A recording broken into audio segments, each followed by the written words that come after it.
ভারতবর্ষ, সৈয়দ মুস্তাফা সিরাজ। পিচের সড়ক বাঁক নিয়েছে যেখানে, সেখানেই গড়ে উঠেছে একটা ছোট্ট বাজার।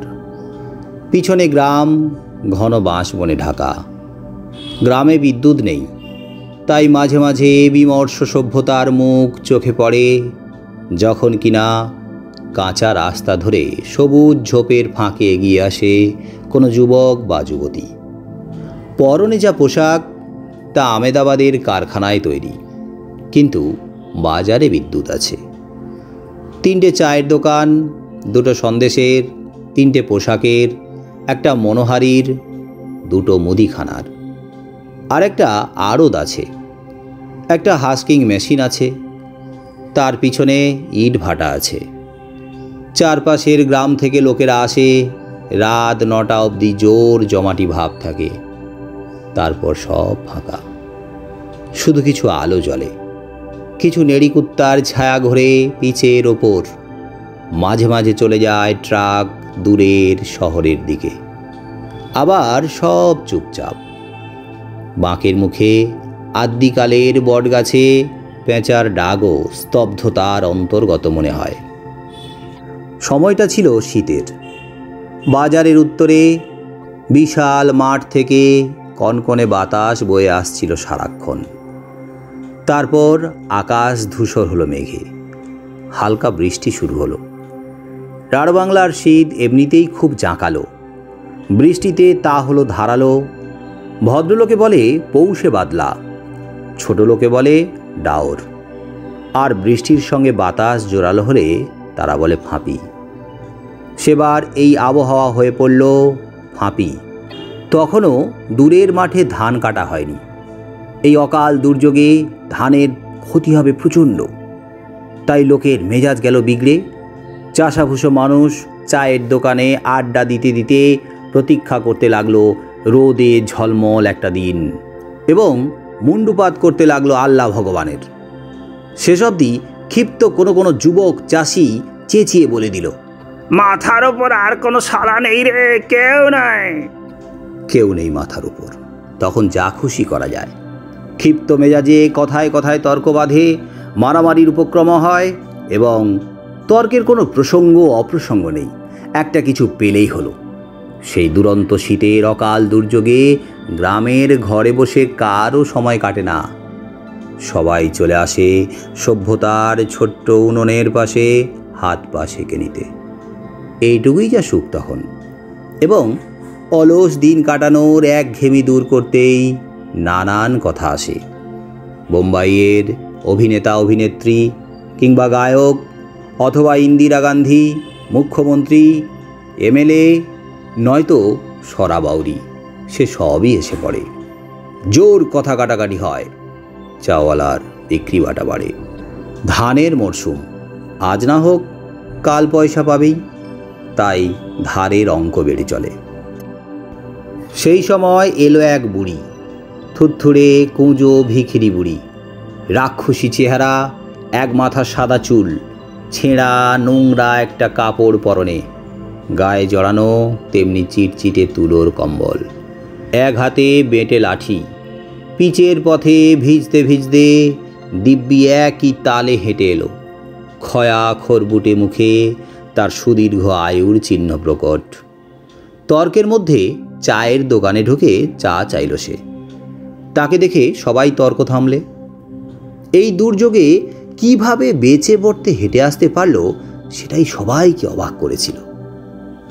চা খুব আরামে গিলে বুড়ি সবার মুখের দিকে তাকালো, কিন্তু কিছু বলল না। তখন একজন তাকে জিজ্ঞেস করলো, হ্যাঁ বড়ে, তুমি এলাকার থেকে? বুড়ি বড় মেজাজি, গজগজ করে জবাব দিল, সে কথা তোমাদের কাজ কি বাছারা? ওরা হেসে উঠল। ওরে বাবা, ভারী তেজি দেখছি। এই বাদলায় তেজি টাট্টুর মতো বেরিয়ে পড়েছে। বুড়ি খেপে গেল। তোমাদের কথা বাবা টাট্টু, খবরদার কথা কথা বলো না, আমি যেখান থেকেই আসি, লোকের কি? একজন ঠান্ডা মাথায় বলল, বুড়ি তুমি থাকো কোথায়? তাই জিজ্ঞেস করছে এরা। তোমাদের মাথায় বলেই সে কম্বলের ভিতর থেকে একটা ন্যাকড়ায় বাঁধা পয়সা খুলতে লাগলো। তারপর চায়ের দাম মিটিয়ে আবার রাস্তায় নামলো। লোকেরা চেঁচিয়ে উঠল, মরবে রে, নির্ঘাত মরবে বুড়িটা। বুড়ি ঘুরে বলল, দাদা মার, তাতে ছোট গুপ্তি মারু। সবাই দেখল বুড়ি নড়বড় করে বাঁকের মুখের বটতলায় গেল।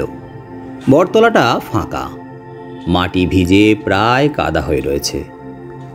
সে সবার অবাক চোখের সামনে সেখানে গিয়ে গুঁড়ির কাছে একটা মোটা শেকড়ে বসে পড়ল। শেকড়টার পিছনে গুঁড়ির গায়ে খোদল আছে। সেখানে পিঠ ঠেকিয়ে পা ছড়ালো সে। বোঝা গেল বুড়ির এই অভিজ্ঞতা প্রচুর আছে, অর্থাৎ সে বৃক্ষবাসিনী। কেউ কেউ বলল, বরং বারোয়ারি তলায় গেলেই পারত, নির্ঘাত মরে যাবে। এ কথার পর স্বভাবত এবার বুড়িকে নিয়ে অনেক কথা এসে পড়ল, আবার জমে গেল। পৌষে বাদলা সম্পর্কে গ্রামের ডাকপুরুষের পুরনো বচন আছে। তা হল, শনিতে 7, মঙ্গলে 5, বুধে 3, বাকি সব দিন দিন। অর্থাৎ শনিতে বাদলা লাগলে 7 দিন থাকবে, মঙ্গলে 5 দিন, বুধে 3 দিন। অন্য দিনে লাগলে 1 দিনের ব্যাপার। এ বাদলা লেগেছিল মঙ্গলে, কেউ অবশ্য হিসেব করেনি। কিন্তু যেদিন ছাড়ল সেদিন আকাশ পরিষ্কার হয়ে গেল একেবারে, সূর্যের উজ্জ্বল মুখ দেখা গেল। আর সবাই আবিষ্কার করল বটতলায় সেই গুঁড়ির খোদলে পিঠ রেখে বুড়ি চিত হয়ে পড়ে আছে, নিঃসাড়। অনেকটা বেলা হলেও সে নড়ছে না দেখে চাওয়ালা জগা বলল, নির্ঘাত মরে গেছে বুড়িটা। একজন বলল, সর্বনাশ, তাহলে শিয়াল কুকুর ছিঁড়ে খাবে রে, কণ্ঠে টেকা যাবে। একজন দুজন করে ভিড় বাড়তে লাগলো। কেউ কেউ বুড়ির কপাল ছুঁয়ে দেখল, প্রচণ্ড ঠান্ডা। একজন নারীও দেখল, কোনো স্পন্দন নেই, অতএব মরাই বটে। চৌকিদারকে খবর দেওয়া হলো। সে এসে বলল, থানায় খবর দিয়ে কি হবে? ফাঁপিতে এক ভিখিরি পটল তুলেছে, তার আবার থানা পুলিশ। 5 কোষ ধরে থানায় খবর দাও, তারপর ওনার আস্তে আস্তে রাত দুপুর, ততক্ষণে গন্ধ ছুটবে। কবে মরেছে হিসেব আছে নাকি? দেখছো না ফুলে ঢোল হয়েছে কেমন? তাহলে কি করবো চৌকিদারদা? লডিতে ফেলে দিয়েছো, ঠিক গতি হয়ে যাবে যা হওয়ার। বিজ্ঞ চৌকিদারের পরামর্শ মানা হলো। মাঠ পেরিয়ে 2 মাইল দূরে নদী, এখন শুকনো। সেখানে চড়ায় ফেলে দিয়ে এলো কজন মিলে। বাঁশের চ্যাংদোলায় ঝোলানো হয়েছিল, সেটাও ফেলে দিয়ে এলো ওরা। বুড়ির শরীর উজ্জ্বল রোদে তপ্ত বালিতে চিদ হয়ে পড়ে রইল। ফিরে এসে সবাই দিগন্তে চোখ রাখল, ঝাঁকে ঝাঁকে কখন শকুন নামবে। হঠাৎ বিকেলে এক অদ্ভুত দৃশ্য দেখা গেল। মাঠ পেরিয়ে একটা চ্যাংদোলা আসছে। সেটা যখন বাজারে পৌঁছলো তখন জানা গেল ব্যাপারটা। সেই বুড়ির মরাটাই তুলে নিয়ে আসছে মুসলমান পাড়ার লোকেরা। আরবি মন্ত্র পড়ছে ওরা, মাথায় টুপিও পরেছে কেউ কেউ। যারা ফেলে দিয়ে এসেছিল তারা হিন্দু। তারা অবাক হয়ে এবং রেগে গিয়ে জানতে চাইল, কি ব্যাপার? না, বুড়ি যে মুসলমান। প্রমাণ? প্রমাণ অনেক। অনেকে তাকে শুনেছে বিড়বিড় করে আল্লাহ বা বিসমিল্লা বলতে। এমনকি গাঁয়ের মোল্লা সাহেব অকাট্য শপথ করে বললেন, আজ ফজরে যখন নমাজ সেরে এদিকে বাস ধরতে আসছি তখনই বুড়ি মারা যাচ্ছিল। ওকে স্পষ্ট কলমা পড়তে শুনলাম। তা কে জানে বুড়ি মরছে। আমি যাচ্ছি শহরে, মামলার দিন, তাই দেখা হলো না ব্যাপারটা। ফিরে এসে শুনি ওকে নদীতে ফেলে দিয়েছে। তবা তবা, তা কি হয় আমরা বেঁচে থাকতে? তাই কবরে দেবার ব্যবস্থা করলাম। গাঁয়ের ভরচাঁদ মশাই সবে বাস থেকে নেমেছেন। উঁকি মেরে সব দেখে শুনে বললেন, অসম্ভব! আমিও তো মোল্লার সঙ্গে একই বাসে আজ শহরে গিয়েছিলাম। আমি স্পষ্ট শুনেছি বুড়ি বলছিল, শ্রীহরি শ্রীহরি শ্রীহরি। তার সপক্ষে অনেক প্রমাণ জুটে গেল। নকরি নাপি দিব্যি করে বলল, কাল আমি কামাতে বসবো বলে বটতলা এসেছিলাম, দেখলাম বসা যাবে না। তখন বুড়িকে স্পষ্ট বলতে শুনেছি। বুড়ি আপন মানে বলছে, হরিবল হরিবল। ভুল শুনেছ, ফজলু শেখ বলল। আমি সকালে শুনেছি, বড়ি লা ইলাহা ইল্লাল্লাহ বলছে। নিবারণ বাগদি রাগী লোক, একসময় দাগি ডাকাত ছিল, চেঁচিয়ে উঠল, মিথ্যে। করিম ফরাজি খুব নমাজ পড়ে এবং বান্দা মানুষ। একদা সে ছিল পেশাদার লাঠিয়াল। নিবারণের চেঁচানি বরদাস্ত করবে কেন সে? আরও চেঁচিয়ে বলল, খবরদার। বচসা বেড়ে গেল, তর্কাতর্কি, উত্তেজনা, হল্লা চলতে লাগলো। তারপর দেখা গেল একদল লোক সেই বাঁশের চ্যাংদোলাটা নিয়ে টানাটানি শুরু করেছে। দেখতে দেখতে প্রচণ্ড উত্তেজনা ছড়ালো চারদিকে। দোকানগুলোর ঝাঁপ বন্ধ হতে থাকলো। আর তারপরে দেখা গেল গ্রাম থেকে অনেক লোক দৌড়ে আসছে, সবার হাতে মারাত্মক অস্ত্রশস্ত্র। চ্যাংদোলাটা তখন পিচের ওপর। বুড়ির মরার দুপাশে স্পষ্ট দুটো জনতা দাঁড়িয়ে গেছে। দুদলের হাতেই অস্ত্রশস্ত্র, পরস্পরকে লক্ষ্য করে গালাগালি চলছে। মাঝে মাঝে মোল্লা সাহেব চেঁচিয়ে উঠছেন, মুসলিম ভাই সকল, জেহাদ জেহাদ, নারায়ে তাকবীর, আল্লাহু আকবার। অন্যদিকে ভরচাঁদ মশাই গর্জে বলছেন, জয় মা কালী, জবন নিধনে অবতীর্ণ হও মা, জয় মা কালী কি জয়। ধুমধুমার গর্জন প্রতিগর্জন, এবং দেখা গেল বিপন্ন আইন রক্ষক বেচারা নীল উর্দি পরা চৌকিদার তার লাঠিটি উঁচিয়ে মাঝখানে দাঁড়িয়ে আছে এবং দুপক্ষকেই কিছু বলবার চেষ্টা করছে। যখনই মুসলিম পক্ষ এক পা এগিয়ে আসে, সে মরিয়া হয়ে লাঠিটা পিচে ঠুকে গর্জায়, সাবধান। আবার হিন্দু পক্ষ এগোলে সে একইভাবে সেদিকে লাঠি ঠুকে চেঁচায়, খবরদার। কতক্ষণ সে এই মারমুখী জনতাকে ঠেকিয়ে রাখতে পারত কে জানে। সেবার পর্যায়ক্রমে পাগলের মতো দুদিকে একবার করে পিছে লাঠি ঠুকতে শুরু করলো। খট খট খট শব্দে কাঁপতে থাকলো। তারপরেই দেখা গেল এক অদ্ভুত দৃশ্য। বুড়ির মরাটা নড়ছে, নড়তে নড়তে উঠে বসবার চেষ্টা করছে। দুদিকের সশস্ত্র জনতা ফ্যাল ফ্যাল করে তাকিয়ে আছে। চৌকিদার হাঁ করে দেখছে। তারপর বুড়ি উঠল, উঠে দুদিকে তাকালো, ভিড় দুটোকে দেখল। মুখটা বিকৃত হয়ে গেল। সেই বিকৃত মুখে ফ্যাক ফ্যাক করে হেসে উঠল সে। চৌকিদার এতক্ষণে মুখ খুলে বলল, বুড়িমা তুমি মরনি? দুদিকের ভিড়ও চেঁচিয়ে উঠল, বুড়ি তুমি মরনি? বুড়ি তুমি হিন্দু না মুসলিম? বুড়ি খেপে গিয়ে বলল, তখন মাথা খেতে মিছেরা দেখতে পাচ্ছি যে ওরে নড়া খেপলা, ওরা ঠকুন চোখারা, আমি তো এটা দেখতে পাচ্ছি না, চোখ গেলে তো বলে সে নড়বড় করে রাস্তা ধরে চলতে লাগলো। ভিড় সরে তাকে পথ দিল। শেষ রোদের আলোয় সে দূরের দিকে ক্রমশ আবছা হয়ে গেল।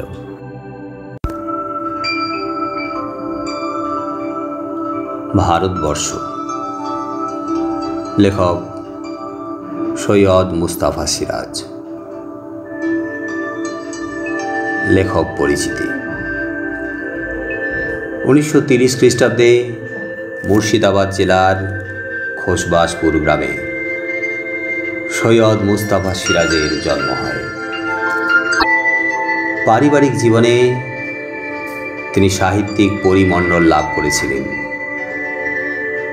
তার মা কবিতা লিখতেন বলে মায়ের সাহিত্য রচনার প্রেরণায় তিনি উদ্বুদ্ধ হয়েছিলেন। ছাত্রজীবনে তিনি যুক্ত হয়েছিলেন বামপন্থী রাজনীতি ও ভারতীয় গণনাট্য সংঘের সঙ্গে। 1950 থেকে 1956 খ্রিস্টাব্দ পর্যন্ত সময়সীমায় তিনি গ্রাম্য লোক আঙ্গিকের নৃত্য আলকাপ দলের সঙ্গে কাজ করেছেন। সেই সূত্রেই তারুণ্যের দিনগুলিতে তিনি গ্রাম বাংলার প্রত্যন্ত অঞ্চলে ভ্রমণ করেছেন। তার অভিজ্ঞতার ক্ষেত্র প্রসারিত হয়েছে। সেই বৈচিত্র্যপূর্ণ অভিজ্ঞতায় তিনি বাংলা সাহিত্যকে করেছেন সমৃদ্ধ। কবিতা দিয়ে সাহিত্য রচনা শুরু করলেও খুব তাড়াতাড়ি তিনি সফল গদ্য লেখক হিসেবে আত্মপ্রকাশ করেন। কলকাতায় আসার পর থেকেই তাঁর সারস্বত সাধনা অর্থাৎ সরস্বতীর আরাধনা অনর্গল ধারায় প্রবাহিত হতে শুরু করে। অনতিবিলম্বে তিনি পাঠক মহলে জনপ্রিয়তা লাভ করেন। 1966 খ্রিস্টাব্দে প্রকাশিত তাঁর প্রথম উপন্যাস নীল ঘরের নটি সমকালের পাঠকেরা সাদরে গ্রহণ করেন। সৈয়দ মুস্তাফা সিরাজের অলীক মানুষ উপন্যাসটি 1994 খ্রিস্টাব্দে সাহিত্য আকাদেমি পুরস্কারে ভূষিত হয়। উপন্যাসটি বঙ্কিম পুরস্কারেও সম্মানিত হয়েছে। উপন্যাসটির বহু ভাষায় অনুবাদের জনপ্রিয়তার পরিচয় বহন করে। তার অন্যান্য উল্লেখযোগ্য উপন্যাসগুলি হল অমর্ত্য প্রেম কথা, নিশি মৃগয়া, কৃষ্ণা বাড়ি ফেরেনি, তৃণভূমি, কিংবদন্তির নায়ক, উত্তর জাহ্নবী ইত্যাদি। সারা জীবনে তিনি প্রায় 150টির মতো উপন্যাস এবং 300টির মতো ছোট গল্প রচনা করেন। মুস্তাফা সিরাজের অসামান্য ছোট গল্পগুলির মধ্যে কয়েকটি হল রক্তের প্রত্যাশা, রানীর ঘাটের বৃত্তান্ত, মাটি, উড়ো পাখির ছায়া, মৃত্যুর ঘোড়া, মানুষের জন্ম ইত্যাদি। সাহিত্যিক হিসেবে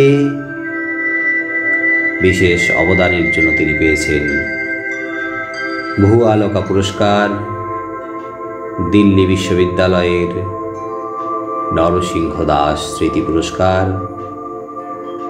আনন্দ পুরস্কার, শরৎচন্দ্র স্মৃতি পুরস্কার, শৈলজানন্দ স্মৃতি পুরস্কার ইত্যাদি। কর্মজীবনে সৈয়দ মুস্তাফা সিরাজ 2 দশকেরও বেশি সময় আনন্দবাজার পত্রিকার সঙ্গে যুক্ত ছিলেন।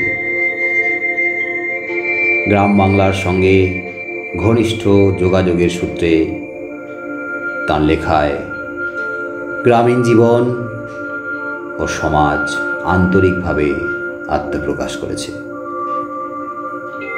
গ্রামীণ পটভূমিকায় অন্তজ শ্রেণীর জীবনযাত্রা তাঁর সাহিত্য সৃষ্টির মূল সম্পদ। দিল্লির OUF সংস্থা তাকে সাম্প্রদায়িক সম্প্রীতি পুরস্কারে সম্মানিত করেছে। এ থেকে বোঝা যায় যে তিনি মানুষের অসাম্প্রদায়িক পরিচয় উদ্ঘাটনে কতটা আন্তরিক ছিলেন। নিজের লেখার ভাবনা সম্পর্কে তিনি লিখেছেন, হিন্দু মানুষ, মুসলমান মানুষ কিছু বুঝি না, মানুষ বুঝি, এই দেশের মানুষ, তাদের আন্তরিকভাবে ঘনিষ্ঠভাবেই চিনি। আমার কোনো সূচিবায়ু নেই এবং দার্শনিক ব্যাপারে ভারতীয় দর্শনের অনুগত। এই দর্শনই সত্য জেনেছি বলে বিশ্বাস করি। উপনিষদ ও কতকাংশে সুফিবাদ আমার অন্তিম ভাবনা এবং মানুষ আমার কাছে শুধু প্রকৃতির সন্তান। সৈয়দ মুস্তাফা সিরাজ প্রয়াত হন 4 সেপ্টেম্বর 2012 খ্রিস্টাব্দে।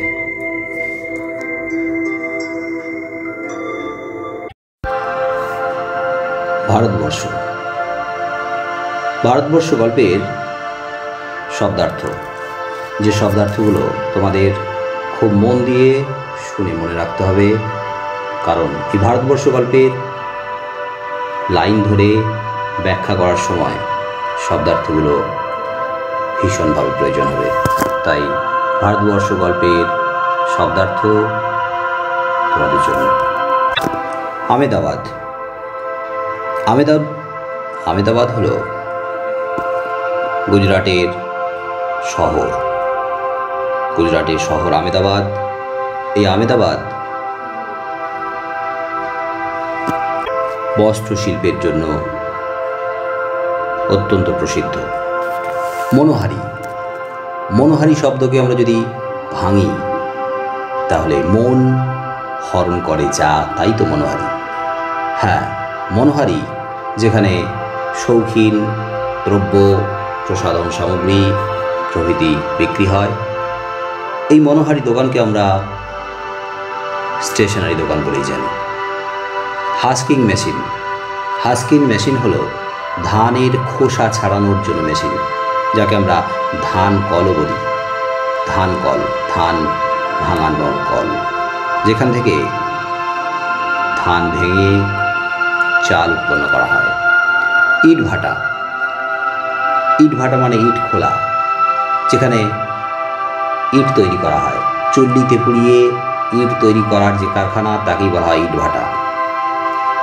আদ্যিকালের, আদ্যিকালে মানে প্রাচীনকালের, অর্থাৎ সাবেক কালের, অনেক পুরনো।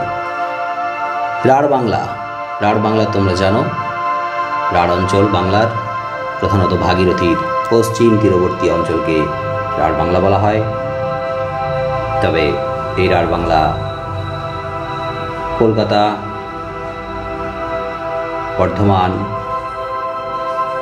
হাওড়া, হুগলি, 24 পরগনা, পুরুলিয়া, বাঁকুড়া বিস্তীর্ণ অঞ্চল জুড়ে রাঢ় অঞ্চল। ডাওর, এই গল্পে ডাওর একটি আঞ্চলিক উপভাষার শব্দ। ডাওর যার অর্থ রাঢ় বাংলায় প্রচণ্ড জোরালো বৃষ্টি, এবং সেটা শীতের দিনে। শীতের দিনে রাঢ় বাংলায় যখন জোরালো বৃষ্টি শুরু হয়, তাকে ছোট লোকে, অর্থাৎ ছোট জাতির লোক বা পিছিয়ে পড়া গ্রামের চাষাবাস মানুষ, তারা ডাওর বলে। ফাঁপি, ফাঁপি হলো এই রাঢ় বাংলায় শীতের সময় বৃষ্টির সঙ্গে যখন বাতাস জোরালো হয়, প্রচণ্ড জোরে বাতাস বইতে থাকে, তখন তাকে ফাঁপি বলা হয়। আর পৌষে বাদলা, বাদলা মানে তো বৃষ্টি, আর পৌষ মাসে যে বৃষ্টি তাকে ভদ্রলোকে বলে পৌষে বাদলা। তার মানে রাঢ় বাংলায় শীতের সময় যে বৃষ্টি শুরু হয় সাধারণত পৌষ মাসে, ভদ্রলোকের ভাষায় পৌষে বাদলা। বাউরি, বাউরি হলো তপশিলি জাতি, তপশিলি যে হিন্দু জাতি যাদের আদি পেশা ছিল, আগে পেশা ছিল পালকি বহন করা, তাদের বাউরি বলা হয়। টাট্টু, টাট্টু হচ্ছে ছোট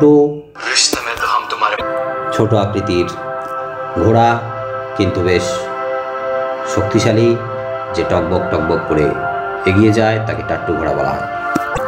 খোদল, খোদল মানে গর্ত বা কোটর, গাছের মধ্যে যে গর্ত বা কোটর থাকে তাকে খোদল বলে। বারোয়ারি তলা মানে যেখানে সকলের বসার স্থান, তাকে বারোয়ারি তলা বলা হয়। ডাক, ডাক হলো প্রাচীনকালে ডাক নামক বিখ্যাত একজন জ্ঞানী গোপ ছিল। গোপ মানে গোপালক, যে গরু চড়াতো, সেই গোপালক, তাকে ডাক বলা হয়েছে, তার নামই ডাক। খনার বচনের মতো ডাকের কিছু প্রবাদ রয়েছে বাংলায়, সেই প্রবাদ প্রবচনের কর্তা ডাক, তাই ডাক পুরুষের বচনও বলা হয়, অর্থাৎ ডাক নামক এক প্রখ্যাত গোপালক জ্ঞানী যে প্রবাদ, তাই হলো ডাক পুরুষের প্রবাদ। কোষ, কোষ শব্দের অর্থ ক্রোশ, ক্রোশ থেকে পরিবর্তিত হয়ে কোষ হয়েছে। 2 মাইল বা 3 কিলোমিটারের সামান্য বেশি পথকে, বেশি দূরত্বকে এক কোষ বলা হয়। বিসমিল্লাহ, বিসমিল্লাহ, বিসমিল্লাহ মানে শুরুতেই আল্লাহর নাম গ্রহণ, অর্থাৎ কোনো কাজের আরম্ভে, কর্মারম্ভের আগে আল্লাহর নাম উচ্চারণকে বলা হয় বিসমিল্লাহ। মোল্লা সাহেব, মোল্লা সাহেব আরবি ভাষা ও ইসলামী শাস্ত্রে অভিজ্ঞ পণ্ডিত ব্যক্তি, যাকে মুসলমান পুরোহিত বলা হয়। ইসলাম ধর্মাবলম্বীদের পদবী বিশেষ এই মোল্লা সাহেব। এই গল্পে মোল্লা সাহেব এই সাম্প্রদায়িক সম্প্রীতি ভেঙে সাম্প্রদায়িক দাঙ্গার প্ররোচনার পেছনে এক গুরুত্বপূর্ণ ভূমিকা নিয়েছে। নামাজ নামাজ হলো কোরআনের নির্দেশ অনুযায়ী আল্লাহর উপাসনাকে নামাজ বলা হয়। কলমা কলমা হলো ইসলাম ধর্মের আত্মশুদ্ধিমূলক ইষ্টমন্ত্র, যে ইষ্টমন্ত্র জপ করলে ইসলাম ধর্মের আত্মশুদ্ধি হয়, অর্থাৎ নিজের মন থেকে শুদ্ধতা অনুভব করে। তওবা তওবা হলো পুনরায় পাপ না করার প্রতিজ্ঞা, বা অনেক সময় পাপ করলে যে অনুশোচনা বা আক্ষেপ তওবা শব্দের মধ্য দিয়ে প্রকাশিত হয়। তওবা তওবা। লা ইলাহা ইল্লাল্লাহ, লা মানে নেই, ইলাহা মানে উপাস্য, ইল্লাল্লাহ মানে আল্লাহ ছাড়া, অর্থাৎ লা ইলাহা ইল্লাল্লাহ মানে আল্লাহ ছাড়া কোনো উপাস্য নাই, আল্লাহ ছাড়া অন্য কোনো উপাস্য নেই। বাগদি অনুন্নত হিন্দু জাত বিশেষ, যে জাতির আদি নিবাস ছিল বক দ্বীপে। বাগদি এরা অনুন্নত হিন্দু জাতি। এই বাগদি এরা তপশিলি উপজাতিতে অন্তর্ভুক্ত। ফরাজি ফরাইজি ইসলাম ধর্ম সম্প্রদায় বিশেষ, হাজি শরিয়ত উল্লাহের নেতৃত্বে গড়ে ওঠা সংস্কারপন্থী বাঙালি মুসলমান সম্প্রদায়।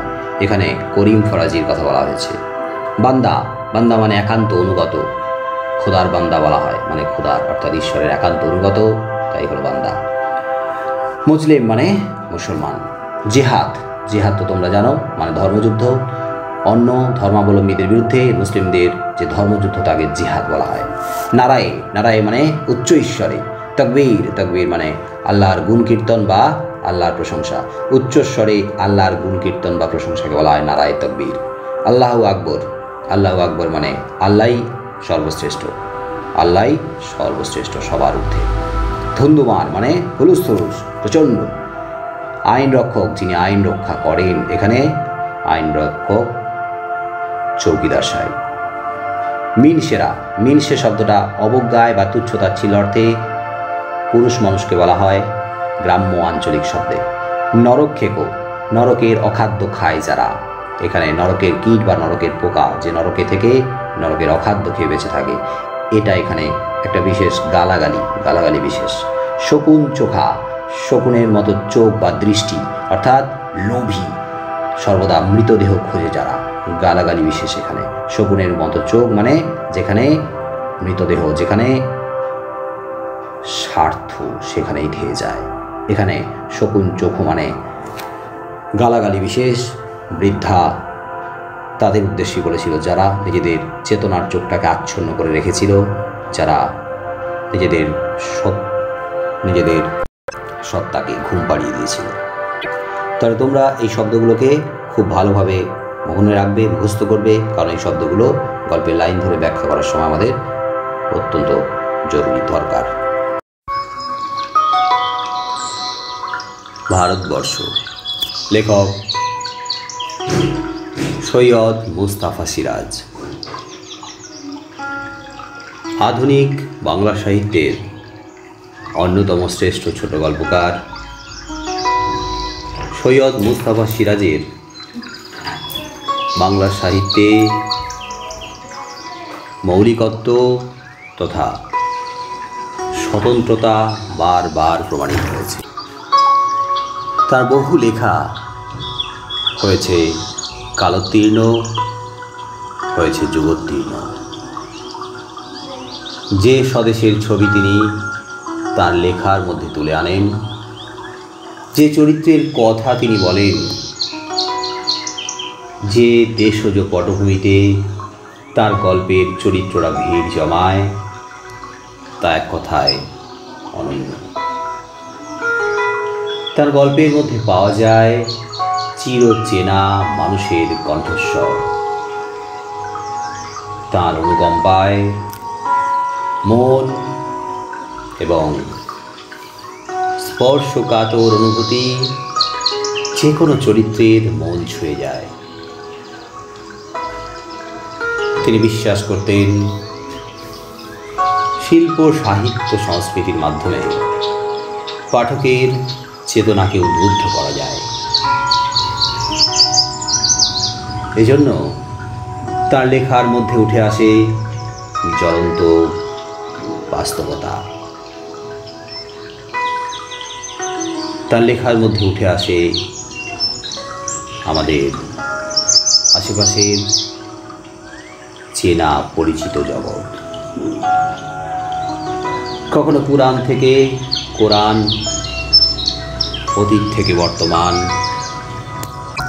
আবার মন্ত্রণা থেকে যন্ত্রণা, সবই তার ছোট গল্পের পাতায় জল করতে থাকে। আমাদের পাঠ্য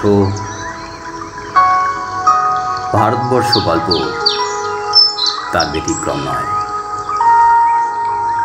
ভারতবর্ষ গল্প আমাদের ভারতবর্ষের গল্প। ভারতবর্ষ গল্প আমাদের দেশের গল্প। ভারতবর্ষ গল্প আমাদের চেনা জানা পরিচিত জগতের গল্প। ভারতবর্ষ গল্প তোমার আমার সবার গল্প। ভারতবর্ষ গল্পের মধ্যে মূল চরিত্র হলো একজন বৃদ্ধা, একজন খুঁজো থুরথুরো ভিখারিণী বৃদ্ধা, যে দেশকে মুস্তাফা দেখেছিলেন, যে দেশের মানুষের সঙ্গে তার পরিচয় ঘটেছিল, তা সেই স্বদেশ শুধুমাত্র জনাকত উচ্চবিত্ত পরিবারের ভারতভূমি নয়। নিত্য অভাবী সংসারে যে মানুষ একবেলা অন্ন সংস্থান করতে পারে না, সেই মানুষের কথা তুলে ধরেন সৈয়দ মুস্তাফা সিরাজ। ভারতবর্ষ গল্পে নিত্য অভাবের জীবন যাপন করা এক বৃদ্ধার জীবন যন্ত্রণার ছবি যেমন আছে, তেমনি আছে গ্রাম বাংলার মানুষের সুখ দুঃখের কথা, গ্রাম বাংলার মানুষের দৈনন্দিন একঘেয়েমি জীবনের কথা, সেখান থেকে সাময়িকভাবে ক্ষণিকের জন্য মুক্তির উপায়ের কথা। আবার এই ভারতবর্ষে ধরা পড়েছে আমাদের যুগ যুগ ধরে চলে আসা এক চির পরিচিত চেনা ছবি, সাম্প্রদায়িক বিভেদ আর সাম্প্রদায়িক সম্প্রীতি। ভারতবর্ষ গল্পে পৃথক কোনো স্থানের নাম নেই। লেখক অত্যন্ত সচেতনভাবে তা উল্লেখ করেননি, কারণ গল্পের নামকরণেই নিহিত আছে একটা গোটা ভারতবর্ষের সামগ্রিক ছবি। এই গল্পের যে টুকরো ছবি উঠে এসেছে, সেই টুকরো ছবি সারা ভারতবর্ষের কথা বলে। ভারতবর্ষের এক দীর্ঘকালীন সমস্যার কথা বলে। সেই আবহমান ভারতবর্ষ, যেখানে বহু যুগ ধরে নানা সম্প্রদায়ের মানুষ বসবাস করেছে একসাথে, আবার কারণে অকারণে তাদের মধ্যে প্রায় বিবাদ বেঁধে যায়, যা পরিণত হয় দাঙ্গা এবং প্রাণহানিতে। কুসংস্কার এবং সাম্প্রদায়িকতা আজও এই দেশকে বহু ক্ষেত্রে পিছিয়ে রেখেছে।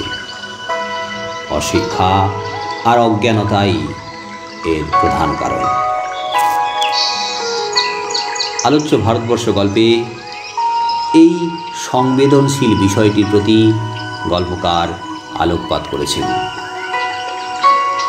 মিথ্যে বিভেদ সৃষ্টিকারী ধর্মীয় ভাবাবেগ মানুষকে কতখানি নিচে নামাতে পারে, কত দ্রুততা মানুষের কাছে এক আত্মধ্বংসী রূপ নিতে পারে, তা এই স্বল্প পরিসর গল্পটিতে অপূর্ব শিল্প নৈপুণ্যে উপস্থাপিত হয়েছে লেখকের নিজস্ব ভঙ্গিমায়। বৃদ্ধার ধর্ম পরিচয়কে কেন্দ্র করে ভারতবর্ষ গল্পে সাম্প্রদায়িক সংঘর্ষের পরিস্থিতি তৈরি হয়েছে। গ্রামের নিরীহ সহজ সরল চাষাভূষ মানুষেরা ধর্ম পরিচয়ের প্রশ্নে অন্য সম্প্রদায়ের প্রতি বিদ্বেষ পরায়ণ হয়ে ওঠে।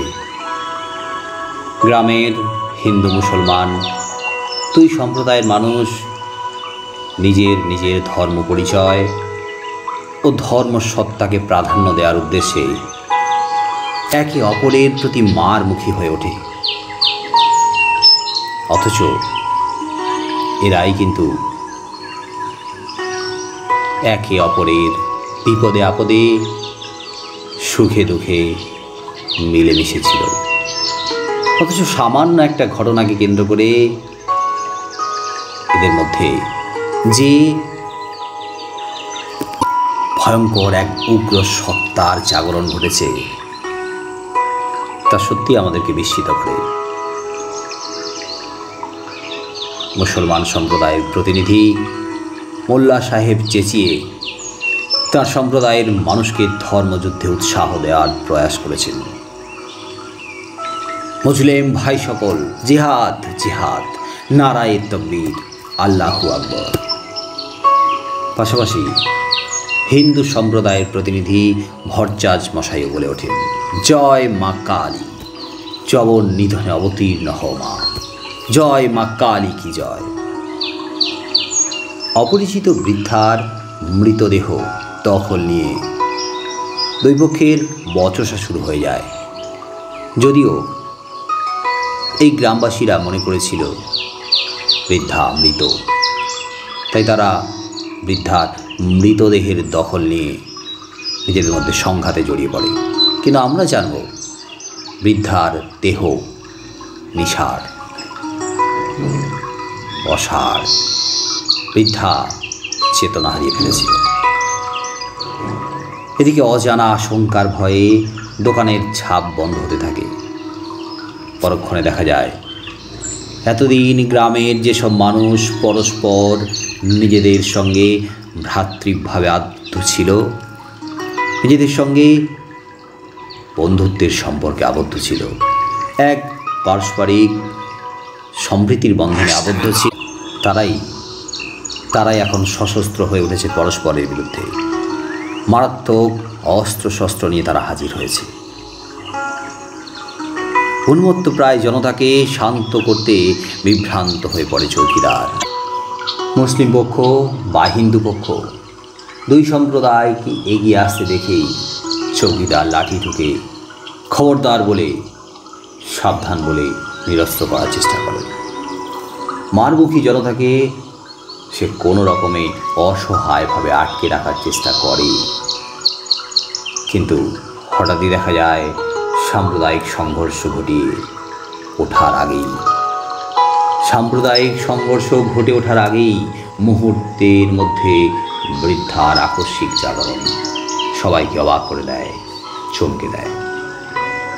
আসলে এই গল্পে বৃদ্ধা সম্প্রীতিবদ্ধ ভারতবর্ষের মূর্ত প্রতীক। সুপ্রাচীন কাল থেকে ভারতবর্ষে সমস্ত সম্প্রদায় ঐক্যবদ্ধভাবে বসবাস করে এসেছে। কোনো রকম ভেদবুদ্ধি প্রাচীনকালে প্রাধান্য পায়নি। সনাতন ঐতিহ্যের উত্তরাধিকার যেন মুমূর্ষু বৃদ্ধা এখানে অন্তরে ধারণ করেছে। এই বৃদ্ধা আমাদের প্রত্যেকের মধ্যেই আছে, তোমার মধ্যে, আমার মধ্যে, আমাদের সবার মধ্যে। আসলে বৃদ্ধা আমাদের চেতনা, বৃদ্ধা আমাদের বিবেক, বৃদ্ধা আমাদের মনুষ্যত্ব। আমরা যখন আমাদের চেতনা হারিয়ে ফেলি, আমরা যখন আমাদের মনুষ্যত্ব বিসর্জন দিয়ে দিই, আমরা যখন আমাদের বিবেককে অবদমিত করে দিই, তখনই প্রয়োজন হয়ে পড়ে চেতনা সম্পন্ন এমন বৃদ্ধা, যে বৃদ্ধা উঁকি দেয় আমাদের অন্তরে, যে বৃদ্ধা আমাদের অন্তরের সুপ্ত চেতনা, বিবেক, মনুষ্যত্বকে জাগিয়ে দিয়ে যায়। আর তখনই আমাদের জ্ঞান চক্ষুর উন্মোচন ঘটে। না হলে আমরা কেনই বা এই সাম্প্রদায়িক দাঙ্গায় লিপ্ত হব, নিজেদের মধ্যে বিভেদে সংঘাতে জড়িয়ে পড়ব? কেন? আমরা তো সজাগ, সচেতন, শিক্ষিত মানুষ। তাও মাঝে মাঝে আমাদের চেতনা আচ্ছন্ন হয়ে যায়, আমাদের জ্ঞান চক্ষু ঘুমিয়ে পড়ে। আর তখনই বারে বারে এই ভারতবর্ষ গল্পে বৃদ্ধার মতো চরিত্রের প্রয়োজন হয়ে পড়ে। তাই ভারতবর্ষ গল্প আমাদের ভারতবর্ষের এক অতি পরিচিত সমস্যার ছবি, অতি পরিচিত সমস্যার গল্প। ভারতবর্ষ, লেখক সৈয়দ মুস্তাফা সিরাজ। গল্পের বিষয়বস্তু: ভারতবর্ষ সমৃদ্ধির গল্প। ভারতবর্ষ ঐক্যের গল্প। ভারতবর্ষ মানবতার গল্প। কুসংস্কারাচ্ছন্ন মানুষ আর তাদের মধ্যে মিথ্যে বিভেদ সৃষ্টিকারী ধর্ম, এই নিয়েই লেখক সৈয়দ মুস্তাফা সিরাজের ভারতবর্ষ। সমাজে ধর্মের উদ্ভবের পেছনে হয়তো মানুষের মঙ্গল সাধনের আকাঙ্ক্ষা ছিল। ধর্ম মানুষকে পথ দেখিয়েছিল, অন্ধকার পথে আলোর বার্তা এনে দিয়েছিল ধর্ম। অসহায় মানুষকে সাহস সঞ্চার করে দিয়েছিল। ধর্ম মানুষের মধ্যে এনে দিয়েছিল ঐক্য, সম্প্রীতির বন্ধন। কিন্তু সময়ের সাথে সাথে তা পরিবর্তিত হয় মানুষে মানুষে অবিশ্বাস, ঘৃণা আর হানাহানিতে, যা আজ মানব সভ্যতার কাছে এক আত্মধ্বংসী কর্মকাণ্ডে পর্যবসিত হয়েছে। এই ধর্মকে নিয়ে এক শ্রেণীর স্বার্থান্বেষী, সুযোগ সন্ধানী, মুখোশধারী মানুষ ব্যবসায় পরিণত করেছে। তারা নিজেদের আখের গুছানোর জন্য ধর্মকে পরিণত করেছে হাতিয়ারে। যুগ যুগ ধরে আমাদের দেশ ভারতবর্ষ বিবিধের মাঝে ঐক্যের নীতিকে বিশ্বাস করে এসেছে। পৃথিবীতে যুগে যুগে বহু মানুষ এসেছেন, তারা ভালোবাসার বাণী শুনিয়েছেন, মানুষে মানুষে মিলনের কথা, বিশ্বাসের কথা বলেছেন। কবিগুরু রবীন্দ্রনাথের মতে এদেশে শগুন দল, পাঠান মোগল এক দেহ হল লীন। সাম্প্রদায়িক সম্প্রীতিতে, বিশ্ব সৌভ্রাতৃত্বে, প্রেমের মন্ত্রে ভারতবর্ষ সমৃদ্ধ। অথচ সংকীর্ণ চেতা মানুষেরা ভেদ বুদ্ধির জাল বিন্যাস করে বিভেদের প্রাচীর গড়ে তুলেছে। ধর্মে ধর্মে বিভেদ, জাতিতে জাতিতে বিদ্বেষ, সম্প্রদায়ের মধ্যে সম্প্রদায়ের পরস্পর হানাহানিতে ভারতবর্ষ ক্ষত বিক্ষত হয়েছে। কত মনীষীর বাণী যেন ভস্যে ঘি ঢালার সামিল হয়েছে।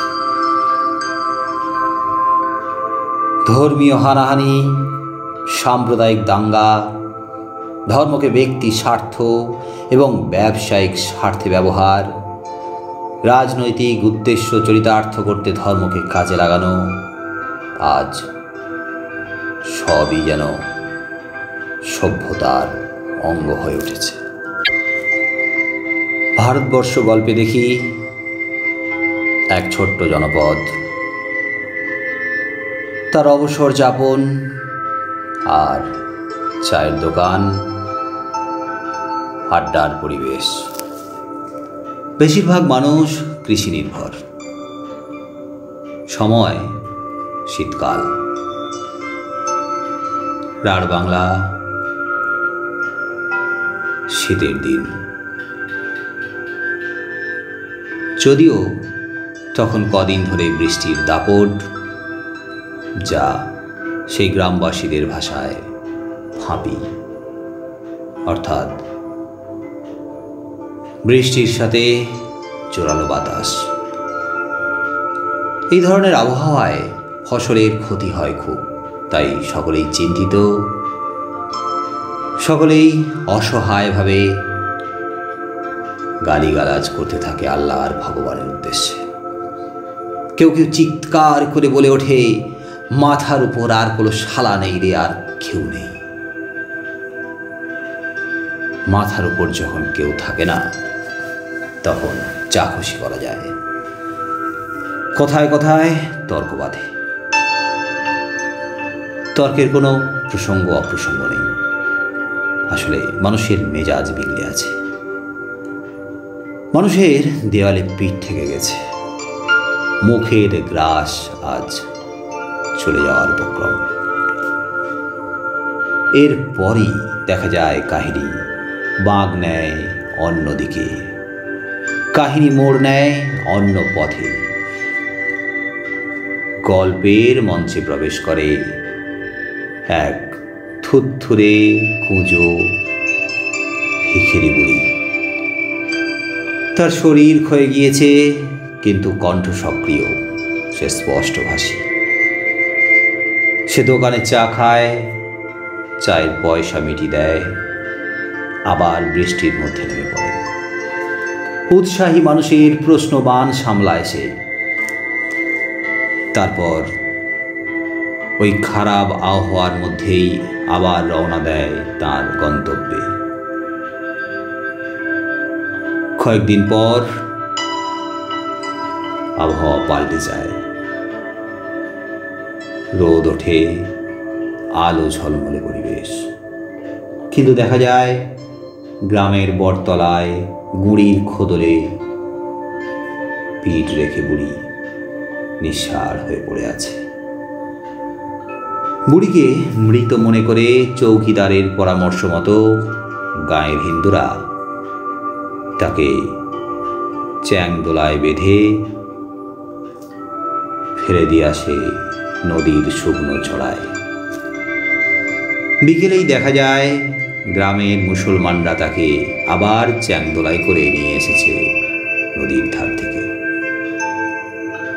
সমস্যার কেন্দ্রবিন্দু হলো বুড়ি হিন্দু না মুসলমান, তার এই সম্প্রদায়গত পরিচয় নিয়ে। তার সৎকার কোন ধর্মীয় পদ্ধতিতে হবে, বুড়ি কোন ধর্মের, তা নিয়ে শুরু হয়েছে এক দ্বন্দ্ব সংঘাতময় দান্দার পরিবেশ। হিন্দু মুসলমান দুই পক্ষই বুড়িকে তাদের সম্প্রদায় বলে দাবি করতে থাকে। দুই পক্ষের মধ্যেই বৃদ্ধার ধর্মগত পরিচয় নিয়ে বিবাদ শুরু হয়ে যায়। প্রত্যেক পক্ষ আপন সিদ্ধান্তের সপক্ষে প্রমাণ দেওয়ার চেষ্টা করতে থাকে। পরিস্থিতি ক্রমশ আয়ত্তের বাইরে চলে যেতে থাকে। অশান্ত জনতা দুপক্ষে সমবেত হয়ে তাণ্ডব লীলার জন্য প্রস্তুত হয়। হিন্দু বা মুসলমান দুই প্রতিনিধি ধর্মযুদ্ধের প্রস্তুতি শুরু করে দেয়। সাম্প্রদায়িক দাঙ্গা সংগঠিত হওয়ার উপক্রম হয়। আইন রক্ষক চৌকিদার কোনো মতে লাঠি ঠুকে দুই পক্ষকে শান্ত করার চেষ্টা করতে থাকে। মানুষ হিসেবে নয়, বৃদ্ধার জাতি ও ধর্মগত পরিচয় উদ্ঘাটনে তারা বেশি তৎপর হয়ে ওঠে। হঠাৎ এক নাটকীয় মোড় নেয়। অকস্মাৎ বৃদ্ধা তার মরণ ঘুম থেকে জেগে ওঠেন। সমবেত জনতা তার পরিচয়কে কেন্দ্র করে যেভাবে বিবাদে মত্ত হয় তা দেখে তিনি রুষ্ট হন। আপন পরিচয়ে যে তিনি একজন মানুষ তা বুঝিয়ে দিয়ে নিরুদ্দেশ হয়ে যায়। এই অবিবেচক, এই নির্বোধ মানুষগুলি দাঁড়িয়ে থাকে, বিস্মিত হয়। এতক্ষণ তারা কি নিয়ে বিবাদে মত্ত হয়েছিল? ধর্ম পরিচয় সংকটের যে সমস্যা তা আদৌ কোনো সমস্যা নয়। এটি একটা শ্রেণীর আরোপিত এমন এক সমস্যা যা মুহূর্তে নিজের বিবেক, চেতনা, মনুষ্যত্ব থাকলে মানুষ বুঝতে পারে, খুঁজে নিতে পারে। বৃদ্ধা আমাদের জানিয়ে যান, ধর্ম, জাতি, পরিচয়ের ঊর্ধ্বে মানবতাই শ্রেষ্ঠ পন্থা। তাকে অস্বীকার করার অর্থ বিভেদকে বাড়িয়ে তোলা। মানবতার ঐক্যের প্রতীক বৃদ্ধা সনাতন ভারতবর্ষের সম্প্রীতির ঐক্যের বিকল্প হিসেবে পাঠক মনে এক চিরস্থায়ী আসন তৈরি করে রাখে। বৃদ্ধা যখন শেষ রোদের আলোয় অস্পষ্ট হয়ে যায়, তখনই আমাদের কাছে স্পষ্ট হয়ে যায় আমাদের ভারতবর্ষ, তার কুসংস্কার আচ্ছন্ন, ধর্মনির্ভর, কুৎসিত মানুষগুলির কদর্য মন, যাদের কাছ থেকে, মানুষের থেকে ব্যক্তি স্বার্থ অনেক বড়। তাই এদের থেকে আমাদের সব সময় দূরে থাকা উচিত, কারণ এরা মানবিকতাকে নয়, সাম্প্রদায়িকতাকে সবার ঊর্ধ্বে জায়গা দেয়, নিজের আখের গোছানোর জন্য, নিজের স্বার্থ সিদ্ধির জন্য। এদের কাছে মানুষের থেকে, মানবিক সম্পর্কের থেকে ধর্মীয় সংস্কার প্রধান হয়ে ওঠে। আর আমরা যদি আমাদের চেতনার চোখকে উন্মোচন করতে পারি, আমরা যদি আমাদের জ্ঞান চক্ষুকে খুলতে পারি, তাহলে আমরা দেখতে পাব এই ধর্ম সম্প্রদায়গত বিরোধ এ ক্ষণিকের, যা মানুষের জীবন, মানুষের পরিবার, মানুষের মান মর্যাদা সব কিছুকে ধ্বংস করে দিয়ে যায়, কেড়ে নিয়ে যায় মনুষ্যত্ব, কেড়ে নিয়ে যায় বিবেক, কেড়ে নিয়ে যায় মানবতা। তাই এই গল্পে লেখক বার্তা দিয়েছেন যে সাম্প্রদায়িক সংঘাত নয়, সাম্প্রদায়িক বিদ্বেষ নয়, সাম্প্রদায়িক সম্প্রীতি আর মানবতাই হোক বিশ্ব সৌভ্রাতৃত্বের বার্তা।